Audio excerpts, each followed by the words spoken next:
À Paris, il faut croire qu'on ne se lasse jamais de s'illustrer dans l'indécence.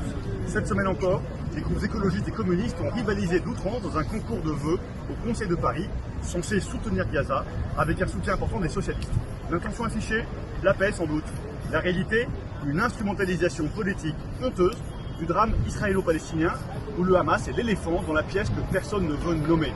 Les communistes, fidèles à leurs habitudes, ne se sont pas encombrés de nuances. Pas un mot pour les franco-israéliens massacrés le 7 octobre. Pas une pensée pour les otages toujours retenus dans les tunnels du Hamas. Pas une syllabe pour dénoncer les exactions du régime islamiste contre les civils, les homosexuels ou les opposants. Non, ils ont préféré réclamer qu'on hisse le drapeau palestinien sur la façade de l'hôtel de ville, qu'on illumine la tour Eiffel en vert, rouge et noir, et qu'on décerne la citoyenneté d'honneur de Paris aux morts de Gaza, sans préciser si cela incluait les victimes du Hamas lui-même. Détail sans doute futile. Le groupe Changer Paris a exigé un vote public. Et la surprise, quelques socialistes de la majorité, pris d'un éclair de lucidité ou de honte tardive, se sont joints à l'opposition. Résultat, 61 voix contre et 52 pour.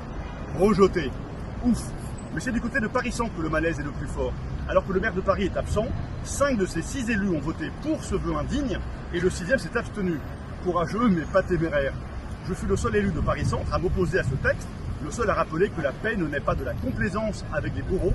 Et alors que certains repeignent l'antisémitisme aux couleurs de la compassion, il faudra bientôt songer à remplacer les drapeaux LGBT sur les frontons par celui du Hamas, au nom d'un antiracisme devenu aveugle, amnésique, complice même.